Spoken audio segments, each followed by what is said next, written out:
you doing, Met fans? Welcome to another edition of the Terry Collins Show, presented by Tunnel to Towers, supporting America's greatest heroes. Donate just $11 per month by going to t2t.org. That's T, the number 2, t.org. I'm John Arezzi, and joining me, as always, the former skipper of the New York Mets, analyst for SNY's Baseball Night in New York, Mr. Terry Collins. And Terry, you were quite busy in New York this past week. How did it go? Talk to us about the week being on SNY and also getting to interview Carlos Mendoza. Yep, I had a great week in New York. I'll tell you what, though, it was hot, man. I live in Florida, and it's hot here, but it was hot up there, hot and humid. But we got a lot done. I mean, the shows went great. I really enjoy doing the SNY shows. The guys are really good. I enjoy being with the sports writers and talking behind the cameras about different things that are going on. That was great. The interview with Carlos was outstanding. We've talked a couple times, by phone, and that's really the first time we actually sat down across from each other and had a conversation. And I'm very impressed. He's got a great feel for some things. I think he's done a wonderful job. It's, again, in today's game, you're just hindered by so many of the new rules and so many of the way the game is being played today. And he's done a tremendous job adjusting from the bench coach role to the manager role. I think he's been outstanding. Yeah, that interview was cool. And, of course, you were in and around the studios. There was a story that was actually on the Mets broadcast where you ran into Ronnie Darling and you were running down the hallway, and then him and Gary Cohen were like, well, we saw him interviewing Carlos Mendoza. Was that for SNY or was that for his podcast? Yeah, that's, I was leaving. So I had to get to the stadium. So I took the train out to the stadium because as soon as that was done, I had to get back into New York. I had to change my clothes, so I had to go back down to the studio in South Manhattan to get to the next appointment. So I didn't really have a chance to sit and talk to Ron very much, but I get to see him down here in St. Lucie when sometimes he's off and he comes down and plays some golf. So, it was great to see a lot of those guys at the stadium. Yes, well, they talked about you so great with the podcast and all on the broadcast. It was very cool to hear that, and I'm glad you had a good experience up there, Terry, with everything. You were so busy. The Mets were busy, and now it's the All-Star break. They go into the break now 3 games over 500, but most importantly, they now hold the 3rd spot in that wild card race, 1 game ahead of the Arizona Diamondbacks, 1 game behind the St. Louis Cardinals, 4 games behind the Atlanta Braves for the first wild card position, and they got the Braves coming up in just a couple weeks. That should be a great series over at Citi Field. Terry, talk to us about the turnaround of this 2024 team, and momentum-wise, does the break come at a bad time for a team that's won 7 of their last 9 games?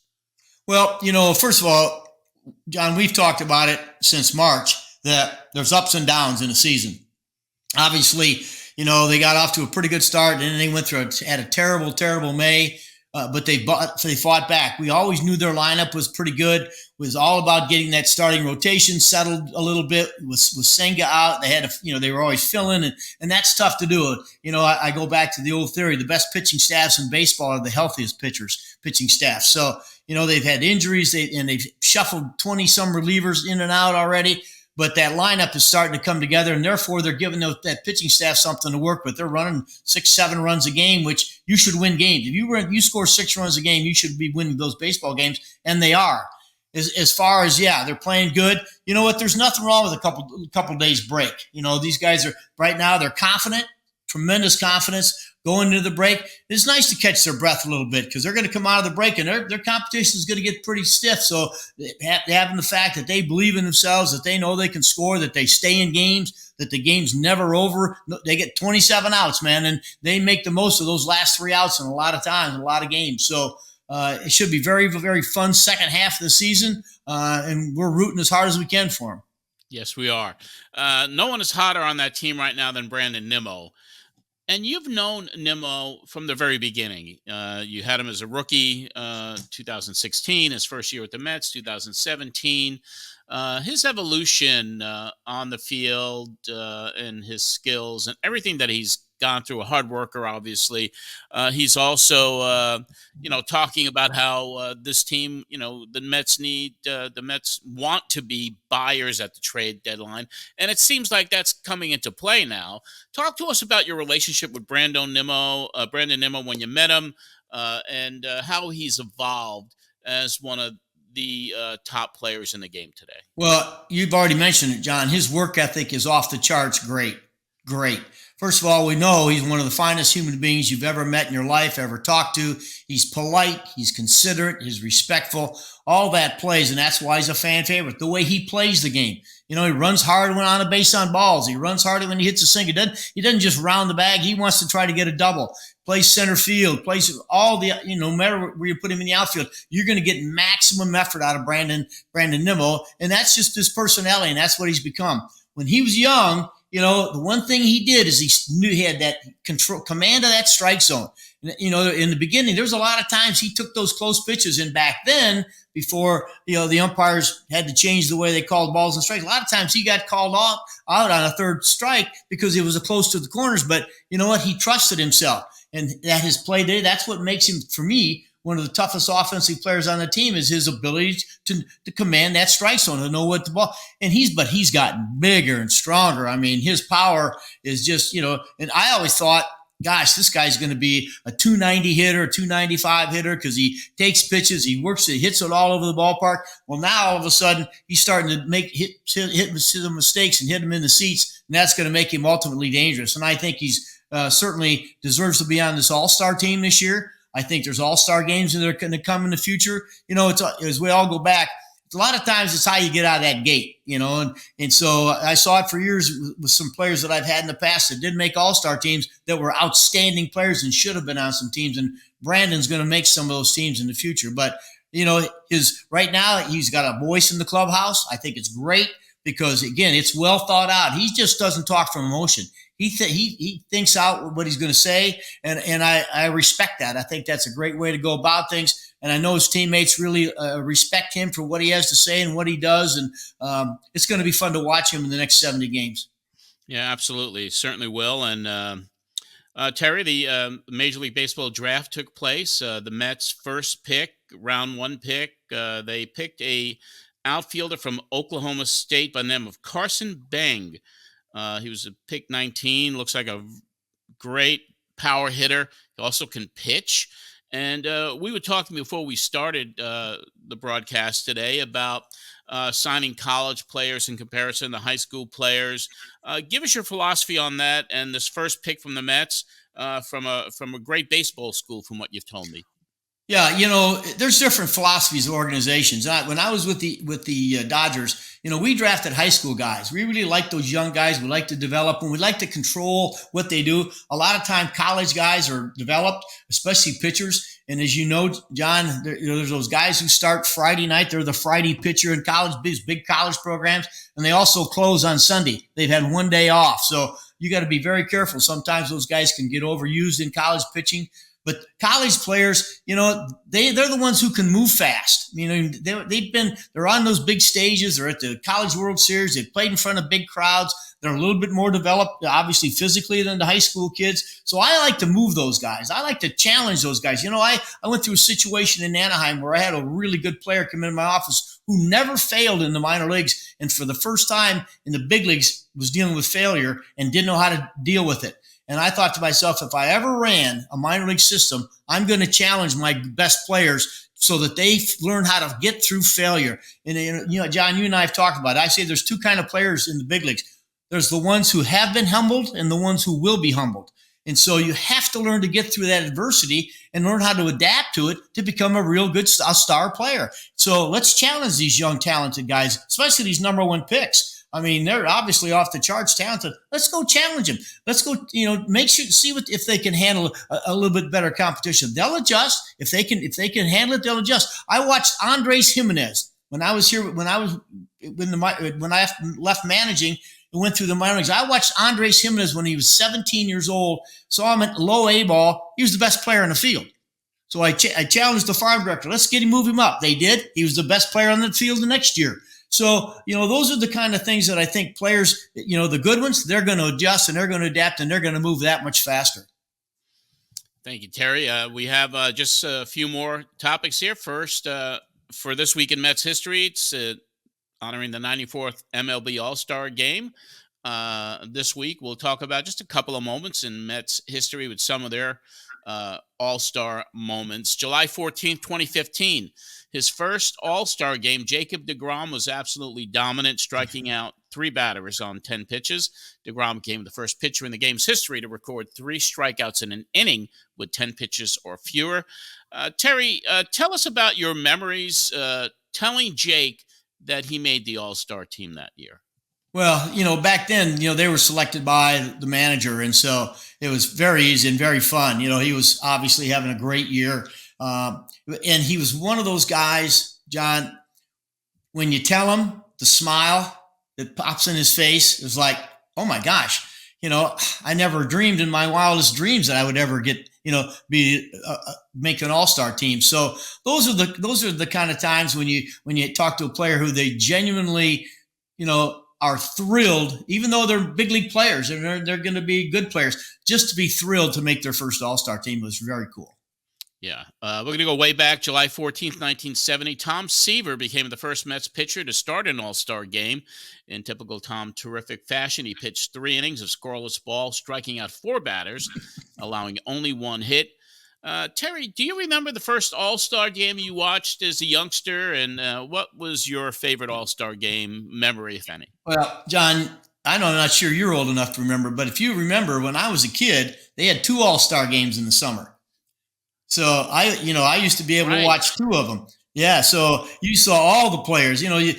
Some guys who played in the first one didn't play in the second one. There were other guys, and so again, when I was growing up, there was only 1 game a week, and that was Saturday game of the week. That's the only game that was on TV. Mel Allen did the game. So if you were going to watch baseball on TV, you had to watch the Saturday game of the week. They televised both All-Star games on TV and the World Series, and that's how I got to watch baseball on television, were those certain events. So yeah, growing up, I remember watching Willie Mays and Mickey Mantle and Al Kaline and all the great players in those All-Star games, and And then I will tell you, the first time in 1995, I went to my first All-Star game as a coach, and it was everything I had dreamt it might be. The greatest players and all, they're gathering with each other, sitting around talking about, they were friends. They were enemies when the games were on, but when they sat in that clubhouse, they united because they wanted to win. They showed up to play to win. I know you're also coach in 2013 at Citi Field when the Mets hosted there. And then, of course, you had the managerial experience in 2016. Talk to us about how those experiences were like, Terry. Well, I've been to 4. I had one that I was one of Tony La Russa's coaches in Kansas City also one year, but 2013 was extra special. Matt Harvey was going to start that game. And I remember talking to Bruce Bochy leading up to the All-Star game, and he had not named a starting pitcher. And he called me and he said, so tell me, I got Harvey. He said, do you think I should start him? And I said, of course you should start him. I said, it'll be crazy here. The excitement. He said, well, Terry, I want to start him, but he's a young guy. There's a lot of good guys. He had Madison Bumgarner and all these other, he had a pretty good staff. And he said, do you think it's going to be too much for him? And I said, absolutely not. He said, well, then I'm going to start him. And I said, great. Well, then you tell him. And he said, no, I think you should tell him. I said, Boch, you're the manager. I said, you need to send him a text and tell him he's going to start. And it wasn't an hour later, Matt came in my office, hustling in my office. He said, TC, I just got a text from Bruce Bochy. I'm going to start the All-Star game. I said, they can't pick a better guy. They can't. And that game, that started, and the electricity in the ballpark that night was crazy. And I remember, I'll remember after the game, the first inning, if you remember, I think Mike Trout got a base hit down the first base, and he ended up striking out Miguel Cabrera.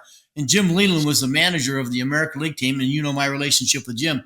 When the game was over, Jim called me and said, hey, by the way, don't mess that guy up. He said, Cabrera just told me when he came back in after that at bat, this guy might have the best stuff I've ever seen from Miguel Cabrera. So it was a really fun night. Yeah, that was. I was there. I was. It was electric. I was sitting field box, and it was the first time New York, the Mets stadium, had hosted the All Star game since 1964. So it was quite a while. But that was great. And then, of course, you got the chance to manage a team, and that was probably more challenging just because of all the demands that were on a manager. Assembling a team, working with all the players. So I'm sure you like coaching better than managing an all-star team.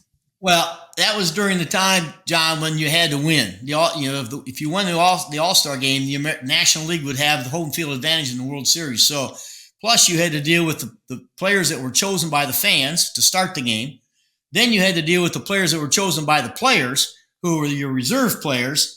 And then you had pitchers a number of guys who had pitched maybe on Saturday or had relieved 2 nights in a row, and they'd had Monday off, and there were guys who didn't want to pitch, and guys who, oh no, I'm fine, and you had starting pitchers who said, hey, look, you can skip me, I need the rest. There were players who didn't, look, I'm just a backup guy, I'm here just to enjoy the time. You don't have to play me. And then there were guys that you want to get them in there because it was maybe their first All-Star game. Plus, you had to win the game. So the guys that were it was pretty funny. The guys that the players picked, they were having the best years. I had 7 Cubs in 2016. So I got the other players in, and I'll tell you what, it wore me out. 10 days before the All-Star game, I was worn out. Well, Terry, appreciate it. Appreciate all of that. And now it's going to be time for Talkin with TC. Today on Talkin with TC, we bring on someone I've been a huge fan of. He served as the general manager of the New York Mets from 1997 to 2003, assembling a team that made it to the World Series in 2000. His daily baseball show on MLB Radio Network with Eduardo Perez and Xavier Scruggs, the leadoff spot, can also be heard on SiriusXM. He's an analyst for not only MLB Network, but also a baseball analyst for TSN. One of the top baseball insiders in the game. It's a pleasure to bring on for the first time here at the Terry Collins Show, Steve Phillips. Steve, welcome to Talkin with TC. Oh, I'm happy to be here. And listen, anything Terry wants, Terry gets. I'm happy to jump on with him. Plus, we got to represent the white-haired folks out there. That's right. So I'm happy to do it. Always happy to see you as well. Well, Steve, thanks for coming on. Again, it's pretty funny, John. Every time I'm with Steve in New York, there's Bobby V's there, so the three of us always sit together. They put all the white-haired guys in a little corner. I'm feeling a little biased by it. Exactly. I'm with you, man. They need to blend us in a little bit more. They really do. They do. Well, Steve, it's again, thanks for coming on. And I'm good. We kind of go back and forth, John and I, asking different questions of you. But so I know you're busy with the analytics side of the game. So do you miss the general manager side of the game? Not really. I mean, I love the competitive nature of it, but, and so getting into the media side, I've wanted to be competitive. You got those competitive juices that you need satisfied. But what's good about it is the end of the day, somebody wins, somebody loses. I don't have an owner's son calling me right now to give me a hard time about the results. So I kind of, I'm all right with doing it. I don't root for any one team. I just root to be right. So whatever I predict, I've got some competitive juices flowing to be right about that, and I'm not always right, but I do love covering the game. It allows me now to be around it, but yet to have a little bit gentler lifestyle than what being a general manager calls for. Yeah. So Steve, so last night the draft, MLB, the draft came about. As a general manager, tell me about the input, because I know you had a scouting director, and they've got their own regional guys and the cross checkers and everybody else. So tell me the role of the scouting director when it comes to the draft. Yeah. So, I mean, listen, the scouting director really coordinates his entire staff, and what the general manager does with the scouting director is going in, just talking philosophy, and that person's hired generally because they have a philosophy similar to you as a general manager. Oftentimes, some organizations are high school oriented, some are more college oriented, some have, a certain sort of a plan and approach that they do it. Some look to try to fill voids in the organization. Some just take the best players overall. And so there's got to be some understanding philosophically from the general manager to the scouting director. And then, you really task the scouting director to implement his staff, his national cross-checkers, regional cross-checkers, area scouts, to go out there, cover the country in the best way possible, putting together that list, that preference list of the players in the order that you would like to draft them, understanding that in addition to the talent of that group of players, signability is a factor. And where are the kids committed to go to college? Are they in college? Are they a junior? Are they a senior? If it's a high school player, what's their level of commitment to the school that they're going to? What is their slot money now that gets attached to certain draft picks in slots? And so, are they willing to sign for that? Can we get a discount somewhere? And so there's a lot that goes into that the scouting director really has to do. And, as a general manager, I tried not to micromanage that because I wasn't going to be able to get out and see the top 15 players. I'm trying to manage the major league team. I'm trying to oversee the minor leagues. And so I really trusted, for me, it was Gary LaRocque, my scouting director, one of the best in the business. And so my role once they had the draft meeting was sort of play devil's advocate, where I would challenge the thinking about how they had them lined up. But, what I didn't want to do, I went out a few years and I'd see 2 or 3 players, but I was careful because I didn't want, from among my 2 or 3 players or 4 players that I saw, I didn't want to overemphasize them over the other 6 or 8 players that might be considered for a first round pick that I didn't see, and think, okay, well, our pick has to be one of the guys I saw. So I tried to blend that all in, really just asking questions to challenge the thinking so that they would line it up the way that they wanted. But I really trusted my scouts. And listen, it's a time of year that you love because your scouts are really the foundation of your organization. And this, the draft is really that feeder system that keeps the organization alive. Yeah, it's pretty funny you bring it up, and you brought up a lot of points that I want to ask you about also. But I asked Sandy Alderson one time, I said, when you were the GM or the president, did you ever, of the Padres or the A's, wherever you were, did you ever go see a player? And Sandy said, actually in San Diego, he said, I did want to, I had some time, so I went out and saw a player. And during the, draft meeting, or during when the scouts were in town and during the meetings, he said, I said, well, geez, I kind of like this guy. And sure enough, they drafted the guy. And he said the guy never even made it out of Double-A. So it was the last time I ever give my input in, what kind of player they should draft. Yeah, I never wanted to over manipulate anything, right? Or to be able to make it, because I saw somebody, because they, there were men in the room who had seen all 10 of those top players and had a much better understanding about where they slotted in. If I just cherry pick 2 or 3 players, they may be great, but they may not be the best. And I didn't want to over influence that. And so I had a respect for the people that we had in the room. And I would say, I made a mistake one year that we went in my very first year. We needed speed in the organization. And so we ended up, picking a young guy named Jason Tyner, who got to the big leagues and he could run, but he wasn't an impact player. He was, he's like a 4th, 5th outfielder type. And I don't think that understanding too, when you draft somebody, it's going to take 3 or 4 years for them to get there. And so you may have a need right now at the major league level that you don't have something, but back then, now they move a little bit more quickly. That guy wasn't going to get there for a while. And so I think we probably overdrafted Jason Tyner back in the day a little bit because of that, but we learned on the fly.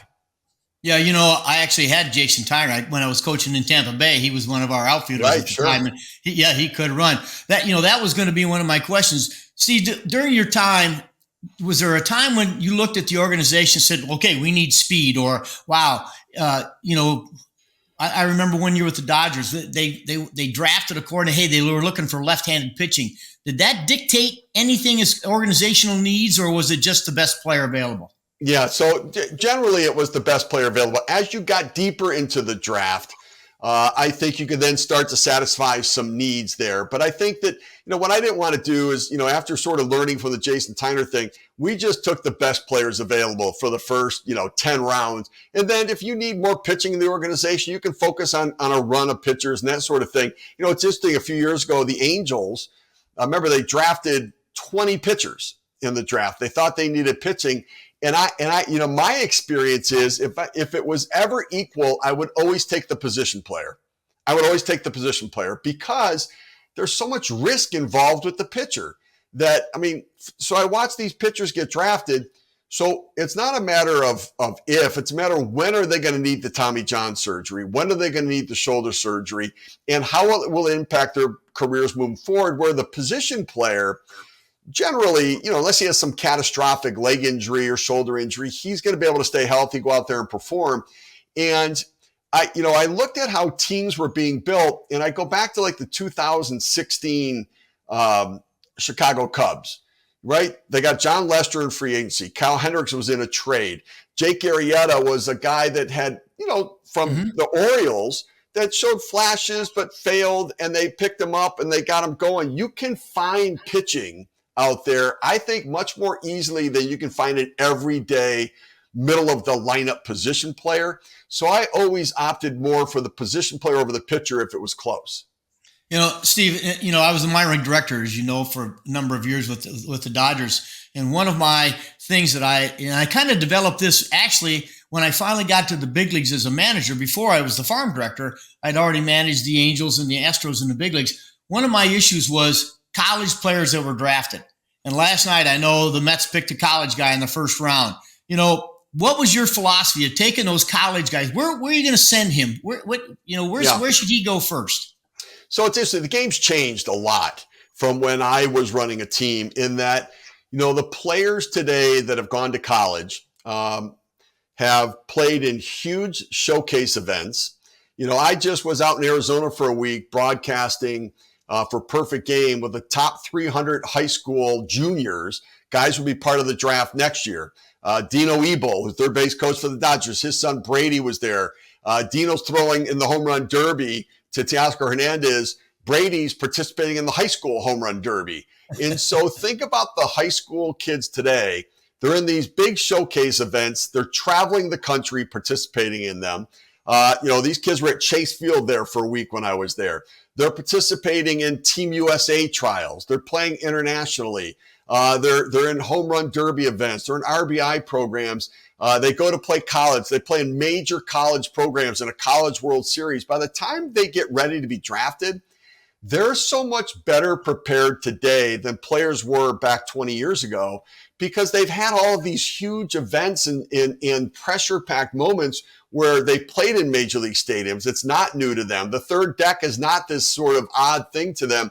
And so, I think that the players today are much better prepared than they were before. Generally, I would prefer a college guy. We always had a rookie team. We had a rookie advanced team. We had a short season Class A, which is the New York Penn League, which is where we would generally send the college player. But I think now I would be okay sending them to high A ball, seeing how they do, and starting that a little faster track because I do think that they're much better prepared for that today than they ever were. Yeah, Steve, I totally agree with that. Matter of fact, there was a time when I was with the Angels, we drafted Troy Glaus one year. We drafted a number one pick, a kid from Southern California, and they sent both those guys to start out on A ball. And I said, Troy Glaus has been on international teams. He's been on national teams for Team USA, and he's playing against guys that are 19 and 20 years old. This guy's 21 years old. Let's get him to where he's challenged. And I understand it, but I've always wondered, because once I got to the big leagues, I had players, Steve, that when they got to the big leagues and they had never failed in the minor leagues, they got to the big leagues and they got humbled and they couldn't deal with it. And I've said from that time on, I said, you know what? I want the good player. I want to challenge this guy because he has to learn how to get through those adversities. And he might as well learn how to do it in the minor leagues, because if he gets to the big leagues, now we got a problem. When he's struggling at the major league level, we got an issue. So I always thought those college guys, let's challenge those guys, especially the real good ones, those high picks.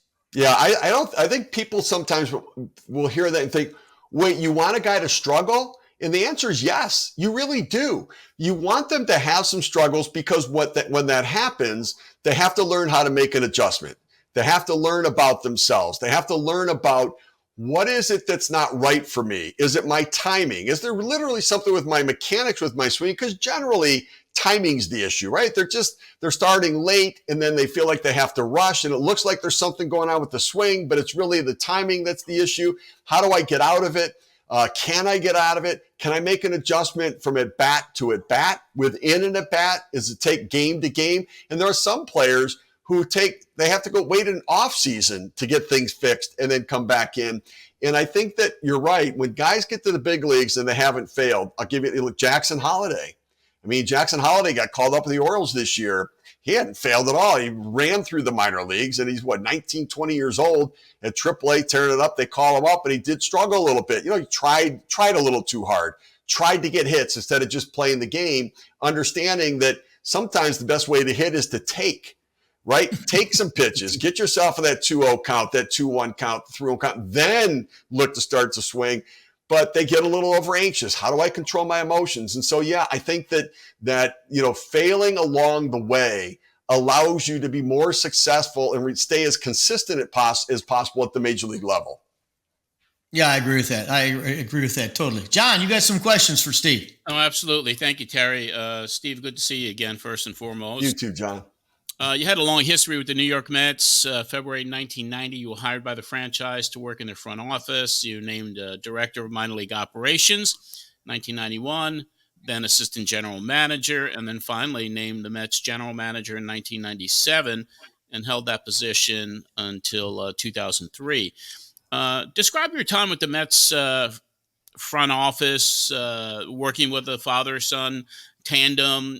What stands out the most? Your ascension in the organization. Talk to us about your experiences for so many years with the New York Mets. Yeah, so I played 7 years in the Mets farm system. So I was really with them. 13 years in the front office, 7 years in the minor league. So 20 years. I grew up in the Mets organization effectively, right? I went from being a kid to a man in the organization. And so, I was fortunate. I think that the best role for me was being an administrative assistant for minor leagues and scouting because, as a player, I used to look at it and think, geez, I don't understand what they're doing there. Like if I were in charge, I wouldn't say that to somebody. I would do this instead. So I got to experience it in a way from on the other side, right? To be a player, understanding how things go and how sometimes you didn't really understand everything that was happening. And then got into the front office and got a better understanding about how it went, but also understood where it could be improved because I would have loved to have had more information. It would have settled my mind and I wouldn't make things up if I knew more. And so communication was part of it. And so as an administrative assistant for minor leagues and scouting, I got to help coordinate the draft, got every scouting report, went through expense reports. I learned it from the ground up. And then on the player development side, which is really where my passion was, it was about how do we get the most out of every player? Do we have an individual development plan for every player?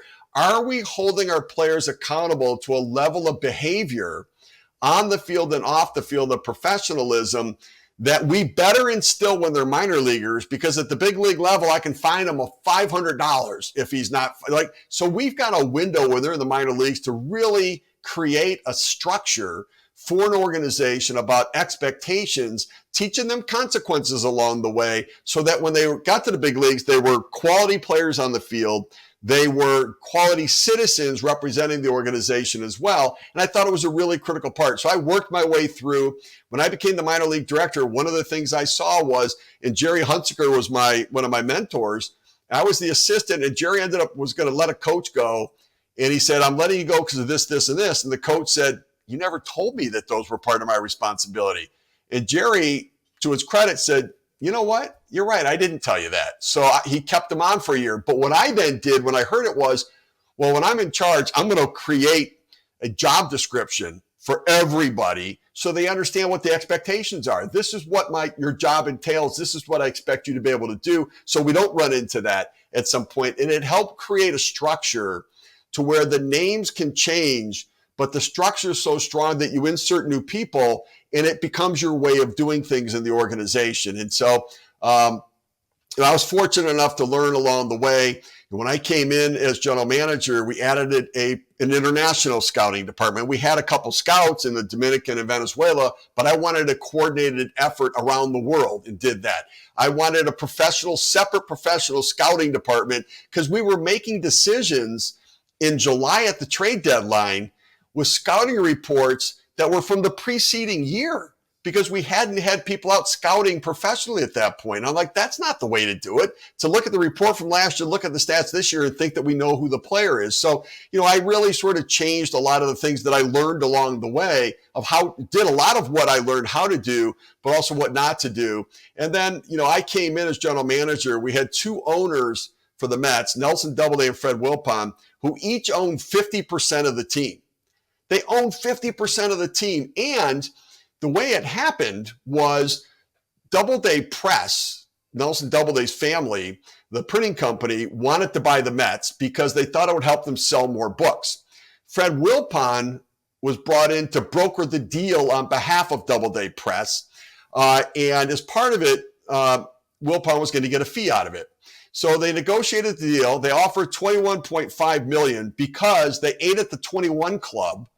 And they said, how much do we offer? Well, we like the 21 club. Let's offer $21 million. Like, that was the logic. So then they thought, well, you know what? This other group that has interest in the team, they eat here too. What if they offer $21 million? I'm like, wait, two groups are going to offer $21 million because they ate at the 21 club in New York? And I'm thinking, I negotiated my contract with these guys? So they offered $21.5 million. They get the deal done. And then at the end of it, what Fred Wilpon says to Nelson Doubleday is, let me be the team president. I won't really be involved, but it helps my commercial real estate business in New York. And then I want the right of first refusal to buy the team if you ever decide to sell. So they said, sure. So in 86, Doubleday Press was selling their holdings to Bertelsmann, a German company. And they didn't want the baseball team. So Nelson Doubleday said, well, I'll personally buy it back from, the Doubleday Press. And Fred Wilpon said, well, wait a minute. I have the right of first refusal. On page 48 of this document, I'll make you a deal. We'll each own 50% of the team. You buy it back. I'll pay you back out of my profits moving forward. And so Fred Wilpon ended up owning half the team without taking a dollar out of his pocket.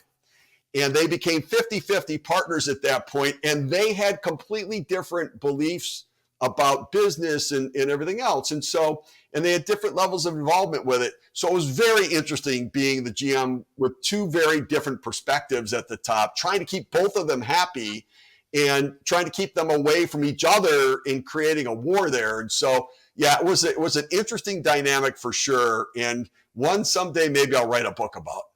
It definitely sounds like there should be a book written about it. It's a fascinating story. And then when Doubleday sold to Wilpon, you had to be really creative because of the budgets that were presented to you, not only for free agents but in trades, and you had Fred's son involved too. So how challenging was that to in a major market like New York City, not really have the major market resources? Yeah, so I will tell you that I have to say, first of all, Fred Wilpon is dear to me. He and I worked so closely with him for a long period of time.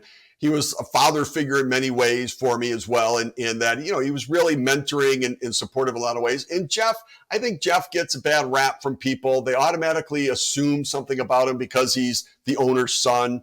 He's not the same, doesn't have the same style as Fred does, but Jeff cared about the Mets. They wanted to win. And so, for me, I went from having two owners, but, Fred and Jeff both wanted to have their own daily communication. So it still was two owners that were probably more aligned in thinking than what I had previously. But we were at a point where we had gone to the World Series. We were pretty good in 2001. We got off to the slow start. We had 9/11 happen. We made a run late in the season. But 2002, things turned south on us. And, it was a matter of time before I was out there. So I didn't get a lot of time with Fred and Jeff, and certainly not a lot of successful time to share with them along the way. But I do know that, I still had financial resources. It wasn't Yankee resources, but I can't complain that we didn't win because they didn't give me enough money. We didn't make some good decisions. Some players underperformed. That was on us, not on ownership for sure. Well, you had one trade that to this day is something that Met fans are so happy that you were able to do, and that was to get Mike Piazza to New York. How did the trade for Piazza come together? Yeah, so, we had at the time, we had Todd Hundley rehabbing from Tommy John surgery as our catcher. And he was due back somewhere in early to mid-June of the 98 season. And so we thought, what should we do here? Should we make the deal to get Piazza? He had been traded from the Dodgers to the Marlins. I reached out initially, and the Marlins said, we're going to hold it for a little bit and try to figure out what we're doing. I thought, great, because I can now figure out if Hundley's going to be okay coming back. And then about 3 or 4 days later, Dave Dombrowski called back and said, you know what, we're going to go ahead and move him right now. We're not going to hold him any longer. And so we had some internal debate and really wanted to go after him. But, we were sort of moved off of that stance a little bit because we had Hundley coming back. And the thought was, if you have Hundley coming back, do you want to use resources to duplicate what could be a strength with Hundley and Piazza, or do you want to save those resources to help your roster somewhere else? And so it took a little convincing, up the flagpole. But we were getting crushed in New York too for not doing it. So I was able to pull the baseball department together, sit down with ownership, bring in the business department too, and convince ownership that this was the right direction to go, that this was the time and place. We were a good little team, but we needed a star. And the risk was that Piazza was going to be a free agent at the end of the year. He had turned down significant money from the Dodgers, which is why they traded him. But we took the chance. And Dave Dombrowski and I, Dave was at the time general manager with the Marlins. He and I had made a lot of deals because remember, that was after 97 when they won the World Series. They were disassembling the team because they didn't draw 30,000 a year. And Wayne Huizenga, the owner, said, if we don't draw 30,000, even if we win, we're going to disassemble. So they were taking the team apart. So Kevin Brown, Al Leiter, those guys.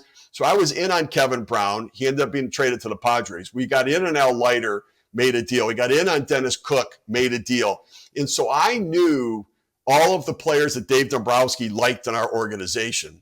And so when Piazza became available, the other thing I knew about Dave is Dave liked to he wanted lists. He wanted players to choose off of list A, list B, and list C. So what I did is I knew who he liked.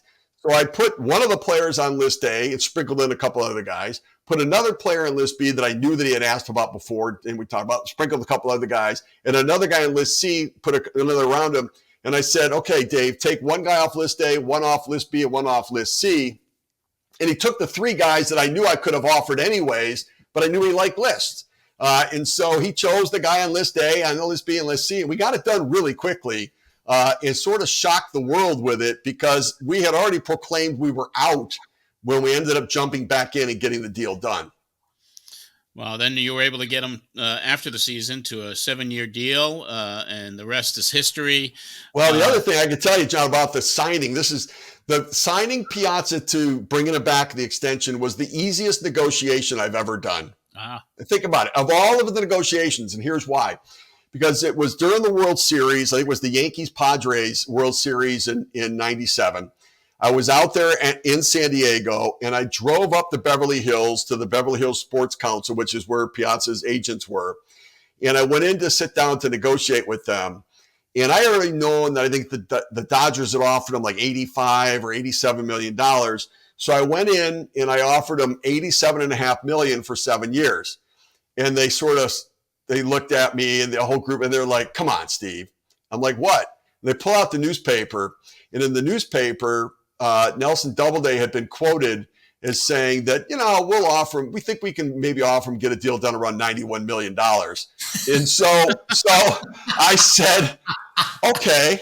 They go, come on, Steve, we know what. And I'm like, all right.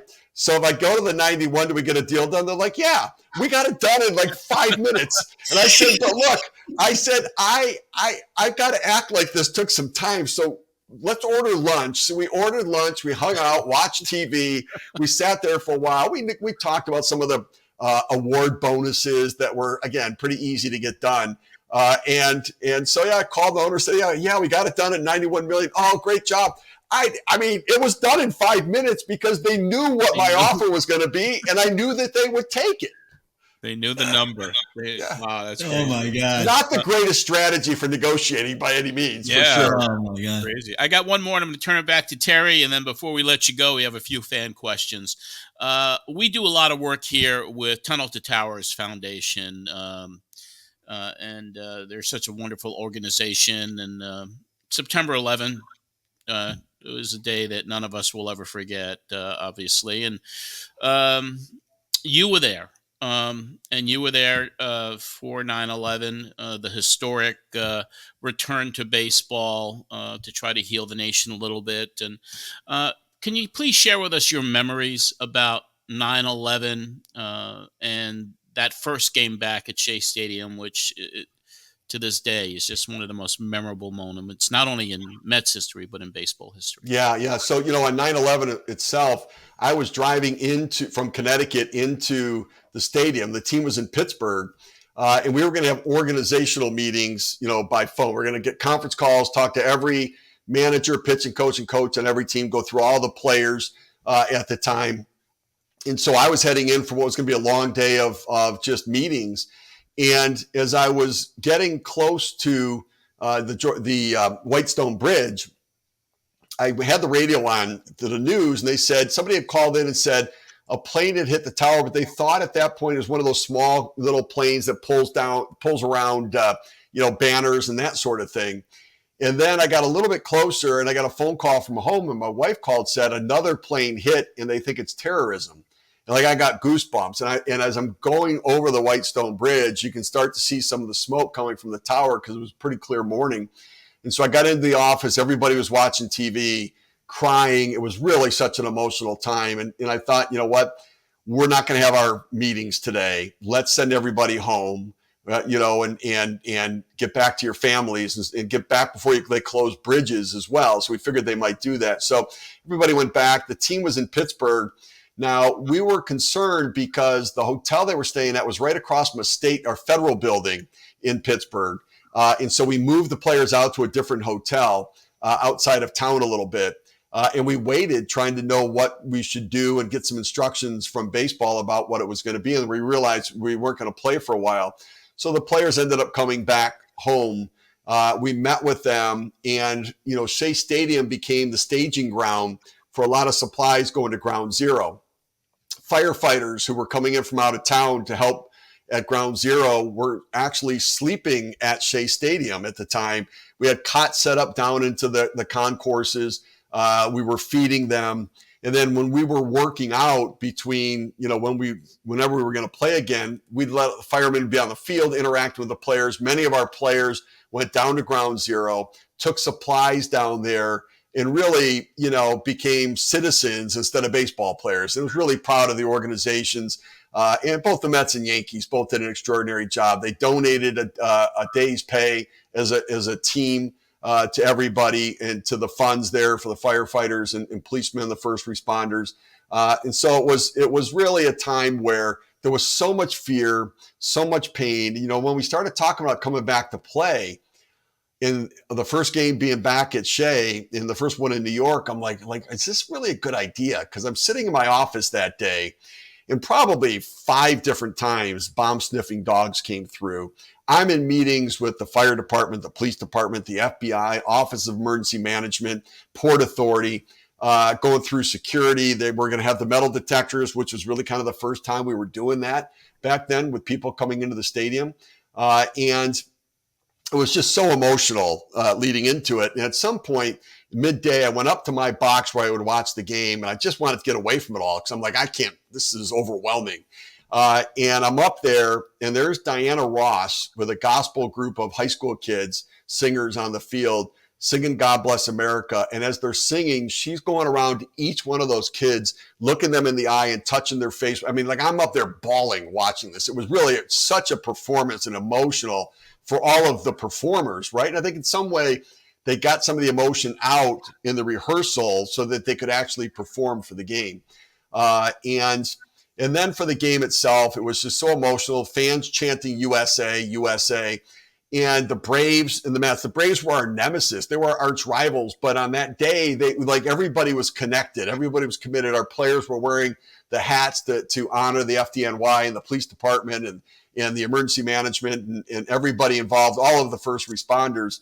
And so for the game itself, it was going back and forth. And then, we get to the 7th inning stretch, and I had to get up and walk around because it was all pretty overwhelming.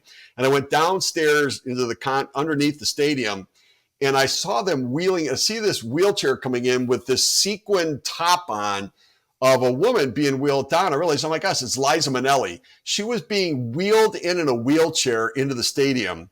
And I thought, she's performing on the field like she's in a wheelchair. I didn't know that. I've never seen as gutsy an effort really from anybody as what I saw that day from her. They wheeled her in, and she slumped down in the wheelchair. And when they got down for the 7th inning stretch for her to go out and sing New York, New York, and she was with the firefighters, she stands up. They help her up out of the chair. You could see her sort of prop herself up, take a deep breath, and she went walking out there, one of the most confident strides you've ever seen. Like, it was amazing for me to watch this, knowing what I saw her wheeled in, and goes out there, performs, and she's doing the leg kick with the firefighters, and everybody's celebrating and cheering her. She walks off with her head high, chest out, gets back, slumps down into her chair, and they wheel her off again. And I thought, what an effort for New York City on that day that I got to really experience in a way that nobody else could. They saw the performance and thought how great, but I don't think they understood she had a degenerative hip issue that was causing her so much pain she could barely move. The performance was phenomenal. And then the game, the Piazza home run, Steve Karsay on the mound, a New Yorker, throwing the pitch, Piazza hitting the home run. And I remember jumping up and hitting my head on the ceiling in the box. And crying because it was like, this is the way this story was supposed to go. And from that point on, we would go on the road and, we got booed. TC, we got booed everywhere we went with the Mets. Like, they booed New York teams. People celebrated us and cheered us because they knew what we were doing was representing New York, and they were celebrating New York at the time. And it struck me how for really the first time in my life, people started looking at each other with what we had in common instead of what we have different, right? That everybody was an American, and that was being celebrated at the time. But it took a tragedy to do it. And now I see sort of the same divide that's happened in the world today. And I keep thinking, like, we don't want to have another tragedy to pull us together. Why can't we focus on what's similar about each other instead of what's different about each other? We did then, and it's left such an indelible mark on me, the feeling that it portrayed. But it was such an emotional time. My own town, we lost 3 dads in the towers collapsing, and emotional there. And then obviously, we had such a close relationship with the Widows and Orphans Fund with Rusty Staub and all the work that he had done with the Mets at the time, that obviously for the firefighters and policemen, that were lost there too. It was really, so emotional for the entire Mets organization. Really appreciate you sharing that with us, and agree. I mean, I wish we need unity in the country, and back then that brought that tragedy, just kind of like everyone was one. Thank you for that. I'm going to turn it over to Terry. So, Steve, we can get out a little bit, maybe hopefully a little brighter note. Mets are playing good right now. So you're the general manager today, and you're heading in. Here it is. The trade deadline's coming up. You're back in the hunt for a wild card spot, and who knows, with 70 games left, I mean, you can really move up. What do you think the Mets need to do here in the next couple of weeks to shore up their areas that they need help in? Yeah, so I think pitching primarily is where I would go with that. It was the one thing I thought would hold them back, because I've always thought, it's a pretty good core of veteran position players that can perform. And I think what Vientos has done at third base has really sort of stabilized the offensive production at that position. So I like them offensively, but I do think that from the pitching side, adding to that rotation and adding to the bullpen is going to be critical. Now, and look, it's right now, I think you could say like 23 of the 30 teams have some visions maybe that over the next 2 weeks, they're still going to be potential playoff teams and buyers. So it's going to be a seller's market. Everybody's going to want to get out there. We just saw a trade Hunter Harvey going from the Nationals to the Royals for their second best prospect and a competitive balanced draft pick. Heavy price to be paid. Now, I thought the Aaron Savali trade for Tampa Bay to Milwaukee was a really nice trade for Milwaukee earlier. I think a veteran guy. And I think that from the Mets perspective, they're in an interesting position where I think there was a thought that this year would be a bit of a transition year where they're going to continue to build the farm system. They hope to put a competitive product on the field. But, they've got to make a decision about Alonso. They've got to, maybe a year from now when they've cleared some of the money off the books with Verlander and Scherzer, they could be competitive again.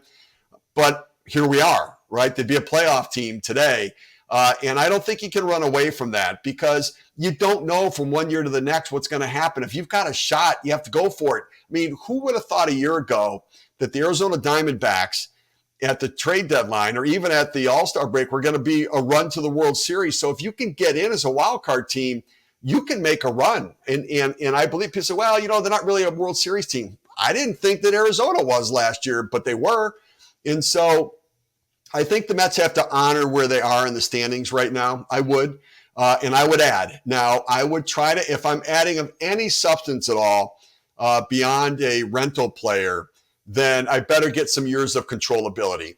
And somebody that's, I'll buy, but it's not just a rental. I'm going to get some help for next year too. If I'm going to give up any significant prospects, I want some help beyond just this year to be able to do it.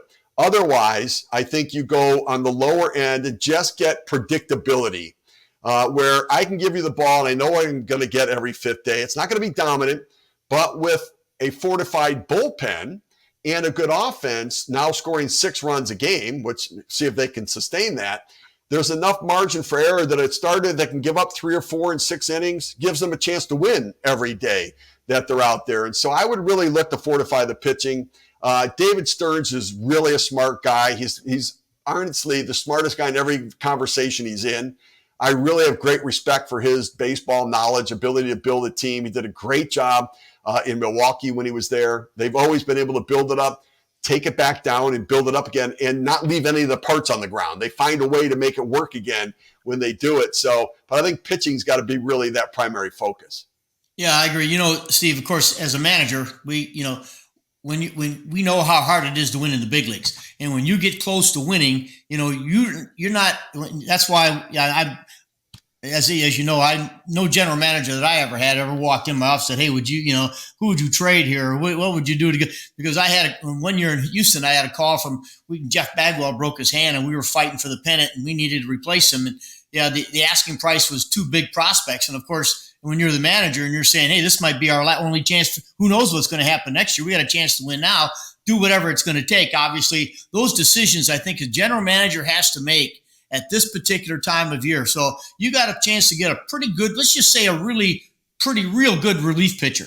And the asking price may be Brett Beatty. Just I'm throwing names out here, But as the general manager, that's got to be one of the toughest decisions. Hey, look, am I going to sacrifice, a really good prospect down the road, or hey, look, I'm going to just take a run at it right now because I think we got a legitimate chance to really make this special at the end of the year. Yeah, that is, you laid out the challenge and at times the rub between a manager and a general manager, right? The manager is like, I want to win right now. Like nothing's been guaranteed to me beyond this contract that I have. If I have a chance to win right now and I've got enough healthy players to be able to try to make it work, I want to go for it. I mean, think about the Texas Rangers. They won the World Series last year. They're 7 games out of a playoff spot, or 5 out now behind Seattle. But they've got Houston in front of them. Things haven't gone well. And, what do they do? And so you don't know. You're not promised next year in trying to get back into it again. Look at Atlanta. They lost Acuna, right? And so now they're going to make the playoffs again this year. But there are teams that from one year to the next, you just don't know. Arizona is one of those teams. They went for it last year, and it's not quite going the same way for them this year. So I'm with you. And I was more willing than general managers are today to give up prospects. I had a thought, and I get that prospects are important, but I also have a feeling that at times prospects get general managers fired. That if I keep thinking, oh, this guy's going to be great, he's going to be great, he's going to be great, he's going to be great, and I don't trade him and get the time value of talent today for somebody who can help me right now, Well, what if that guy doesn't pan out and doesn't become the star player? And I'll give you an example. Back when I was there, we had Alex Escobar. He was a blue chip, top flight, one of the top 5 prospects in baseball back then. And I traded him. We got Robbie Alomar for him. Now, Alomar didn't perform for us like we had hoped, but Escobar, who was a can't-miss guy, played parts of a couple years and was out of the game and never fulfilled that potential. And so I believe if you have a chance to go for it, I do give up players. Now, you got to know which guys you're giving up. You've got to know your own players. You can't fall in love with your own guys, but you better be right when you give them up.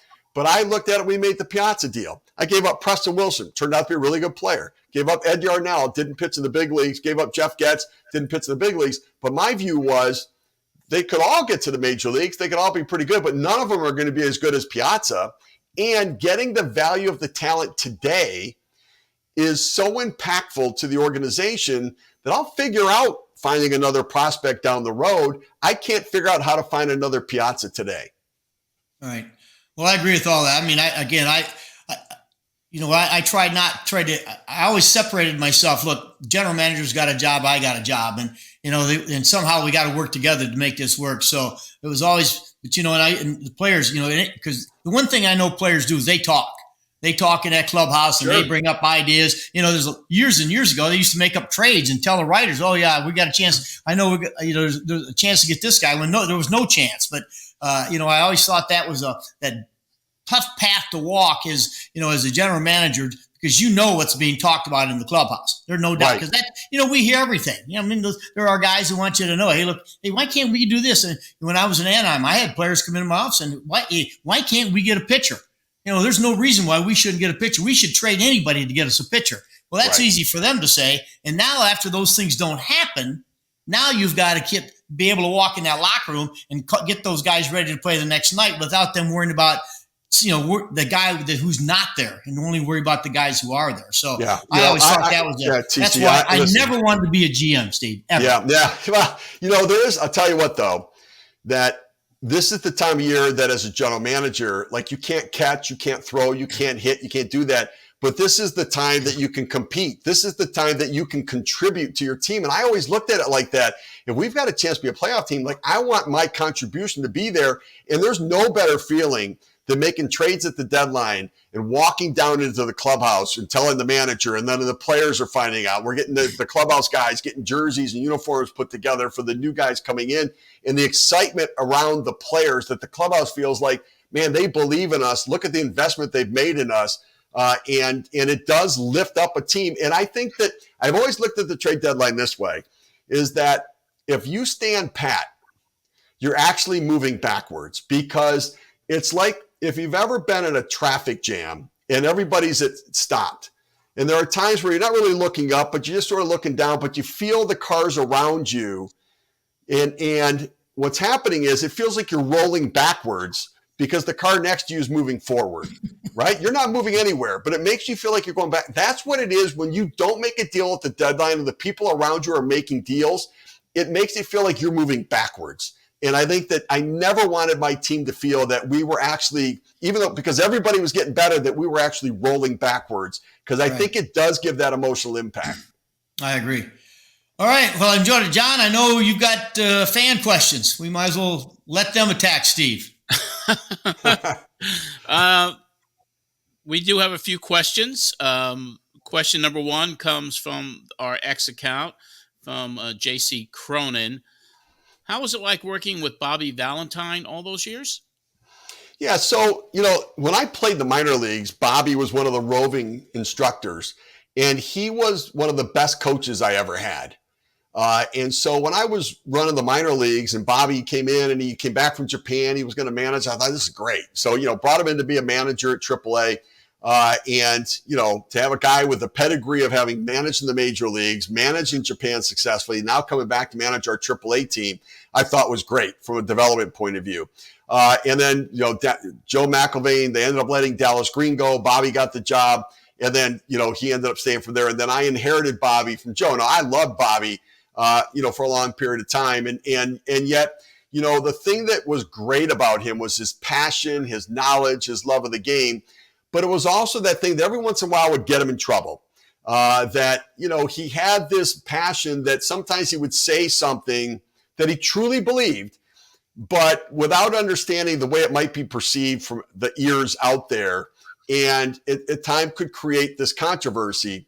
But I will tell you, he and I had a lot of success together, made the playoffs in back-to-back years at that time, which was the only time in franchise history to that point. Now it's been done again. But, we went on to a World Series together. So we did have a lot of success. But we had that rub that can exist with the win now mentality of the manager and the organizational macro perspective of a general manager. And Bobby and I have had some conversations about it. And I was really young then as a general manager and probably not mature enough to handle situations in the way. And I think there were times when I'd say something and his reaction would trigger me, or he'd say something and my reaction would trigger him. And so we had this sort of back and forth every once in a while that we really sort of resolved and understood where we were in that time and place. New York's a tough gig, as TC will tell you. If there's any inkling of a lack of trust in there, it can really pull you apart. And so, there were some tough times there. I mean, I changed coaches from underneath Bobby, created a sense of mistrust. It was the right thing to do. We were 27 and 28 at the time. And I remember them saying, well, do you think it was the right thing? And Bobby said, no, I think we're going to get it hot. We're going to be okay. And he said, ask me after the next 55 games. And we went 40 and 15 in the next 55 games. So it was the right move to make. And he said, I still think we would have gotten there, but it's hard to say it was the wrong move. But it also hurt our relationship a little bit. And so, we've been able to sort of make up with each other over the years. And I do have great respect for his baseball knowledge and acumen. He's helping out now and doing stuff with the Angels out in LA. And certainly a great baseball mind. Thank you for that. Another question from our X account from Anthony Monroy. Talk to us about the Alex Rodriquez negotiations back in 2000. How close were you in bringing A-Rod to the Mets? Yeah, great question. So not close at all. So at the time, Alex was going to be a free agent from Seattle. Scott Boras, his agent. And, I met with Scott at the general managers meetings that year at Amelia Island Plantation in Florida. And in the meeting, he said, these are things, you couldn't talk money yet. This was when there was a window where you could just talk about structure and what they're sort of looking for generally, but not negotiate money and exchange dollars. And he said that, he needs a tent in spring training to sell A-Rod apparel and merchandise. He needs a private jet for travel. He needs access to your marketing department to see how you're going to market his name, how many billboards you're going to put up with him. He wants to see the scouting reports in your organization to see who's going to be there to be able to play around him moving forward. We're looking at a long-term deal with outs in it so that if he wants to opt out, he can opt out in the deal. So structural stuff going through it. And I walked away thinking he needs an office in the stadium for his marketing representative to be there, that he can work with him through the day. He needs access to the clubhouse. He needs to be able to use the team logo. And I made notes, wrote them all down, didn't react emotionally in any way, but I walked out of there and I went back to Jay Horowitz, the media relations director. I'm like, I can't do this stuff. I said, we've got Mike Piazza. He's the most low maintenance superstar. Like every once in a while, his dad and brother are around. There's no entourage. And I said, how do I create this environment for one guy and make it work within the structure of a team? Like I was sort of old school in that way. I thought the rules should be the same for everybody. Now, the consequences are going to be a little different based upon who you are. Like if you're the 25th guy, you're Mike Piazza, the rules are the same. There should be accountability, but the punishment may be different, right? If you need that. But I just didn't know how I could make that work. And so I went back and told ownership about it. And they said, well, and what I was told is these are things that he's either had in Seattle already or things that have already, other teams have said, no problem, we'll do it. So they have to be part of the deal. And so I said, I can't do that. And so they said, well, blow it out of the water, get us out of it. And so I did. I had a press conference, said, and what I feel badly about is that Alex got labeled as a 24-1 player when I was just explaining my idea that I can't have a separate set of rules. And I feel badly about it. And I think it offended him in some way. And I didn't mean to do that. I was just trying to get us out to understand why we were out. And so, we had thoughts and conversations.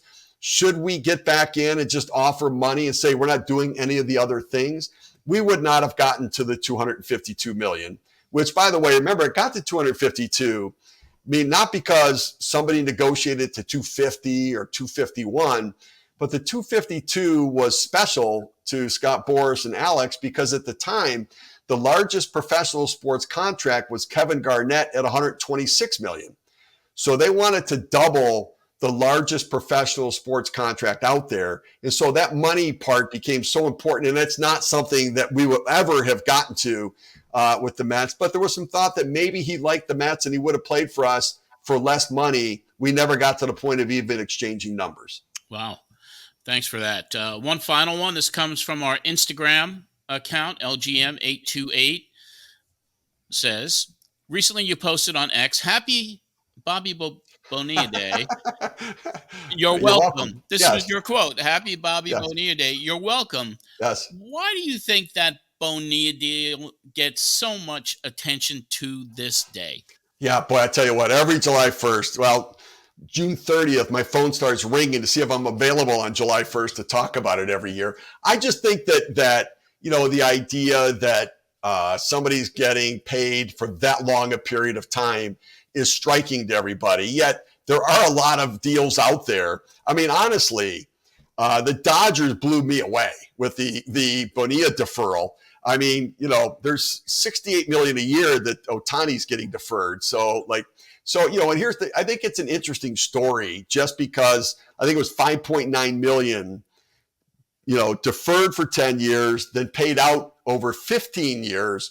You know, that $5.9 million is turning into $29 million. Now, it's striking to people because it's monopoly money, but, you know, people may invest $5.9 million over a 25-year period and still turn it into $29 million.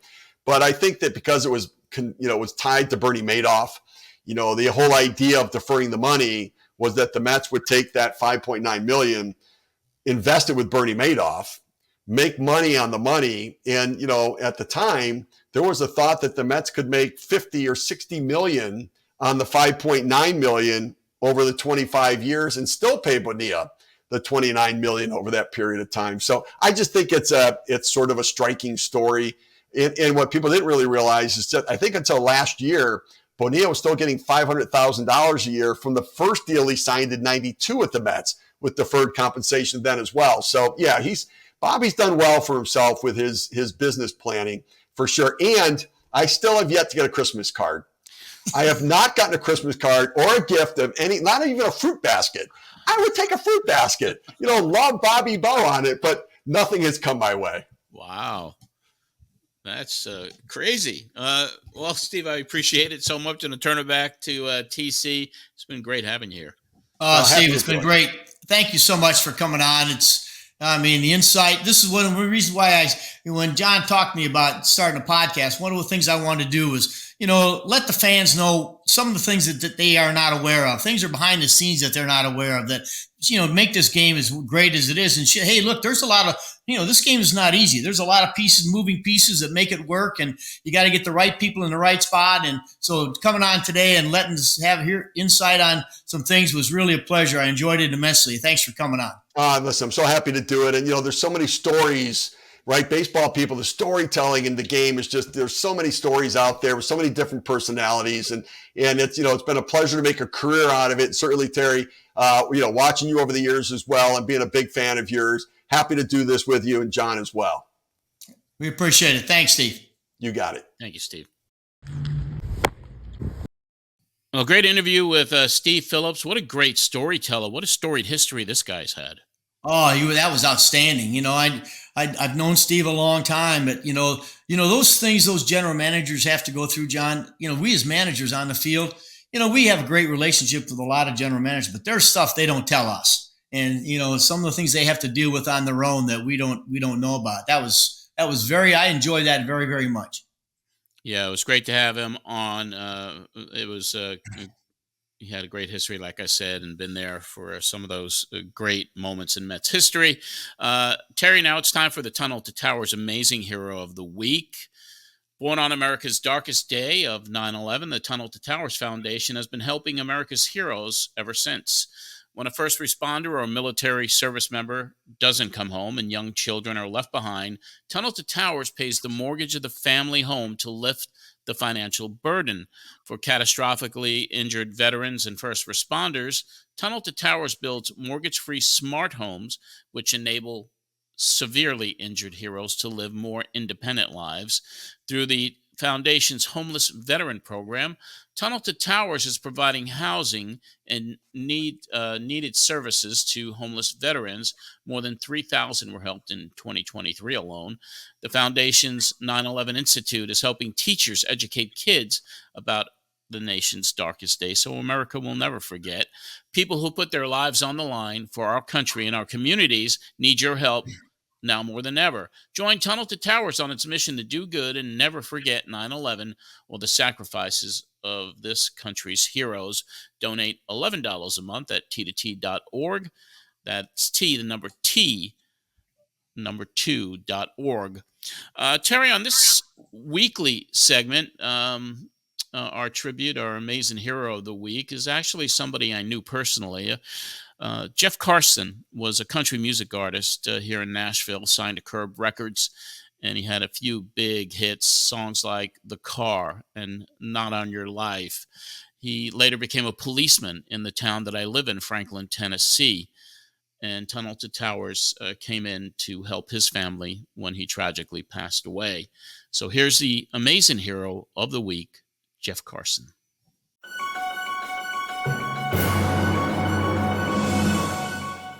I would like to take a moment to recognize Officer Jeff Carson of the Franklin Police Department, who recently gave his life in a line of duty.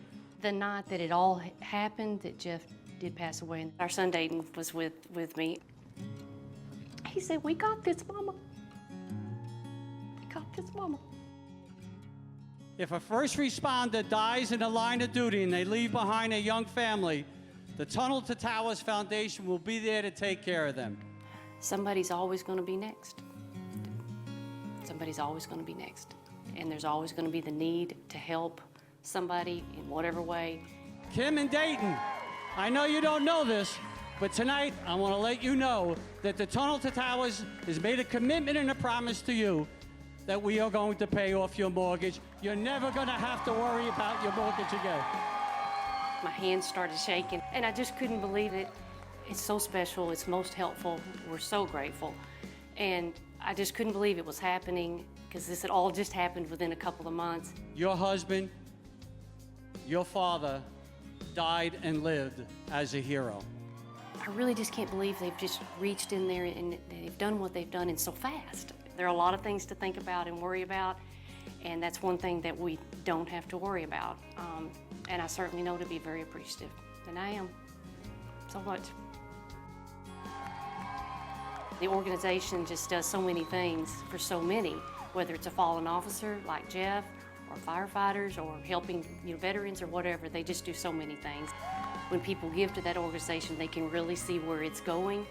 By giving $11 a month, you're joining us on our mission to do good and take care of Gold Star families, catastrophically injured service members, and first responders. Go to t2t.org now. Just amazing work that they do. Each and every week we hear a different story from families they've helped. And once again, Terry, we're very proud to be associated with them. Very, very proud. That's another wonderful, wonderful story. Yep. Well, it is All-Star Game week, and do you have any plans are you going to watch the game, or there's a lot of festivities? Home Run Derby is happening, so it's a great week, and I look forward to it. We have Pete Alonso from the Mets as the representative, and also, Terry, I heard today that there's actually a second Met going to be participating, not in the game, but before the Home Run Derby. I don't know if you heard about this or not, but the hit singer for the New York Mets, Jose Iglesias, is going to be singing OMG before the Home Run Derby. Isn't that something? It's taken over baseball, hasn't it? Good for him. I told you, I got to meet him last year, and I really enjoy him. He's a great person, and I'm not only happy about how he's doing on the field, but this other gig that he's got going with the music, I think is great. He's topping the Billboard charts It's crazy. The song's a hit. So the nation will get to hear it before the Home Run Derby. Terry, we heard an announcement over the weekend that Fanatics is doing a big fan fest in New York City at the Javits Center. And you're going to be there along with SNY's Baseball Night in New York team, Andy Martino, Todd Zeal, and WFAN Sal Licata. So that's going to be the weekend of August the 16th, and that event looks massive. It's massive. It's unbelievable. The people that are coming, it's going to be really fun. I'm really looking forward to it. And I know some of the guys are going to be there, but I'm looking forward to meeting some of the people that I've watched in the other sports that are going to be there. So I'm very excited. Yeah, it's not just baseball, but it's football, basketball, pro wrestling. Like Hulk Hogan is going to be there, and all these other massive wrestling personalities. It's going to be some event, and you'll be there with the SNY team. So we look forward to that. If you want more information about that event, all you got to do is go to fanaticsfest.com, and you could find out more about that big festival by Fanatics at the Javits Center in New York. So, Terry, that's going to about wrap it up for this week. And I know you've been working the phones again. And so I understand that on next week's episode, you're able to bring somebody on that you've wanted on the show for a long time. I sure have. We're going to bring Curtis Granderson on. People I know, Grandy's been with other clubs, but his time with the Mets was extra special, tremendous human being. And when you hear the stories of what he's doing off the field to help others, it's going to be an incredible interview. Well, we certainly look forward to that. You can follow Terry on X and Instagram at TerryCollins_10. And for those of you on Facebook, we do have a page there as well at the Terry Collins Show. You could follow me on X and Instagram at John Arezzi. And make sure to subscribe now to the Terry Collins Show wherever you listen to your favorite podcasts or on our YouTube channel. Until next time, this is John Arezzi for Terry Collins. Have a great week, everyone.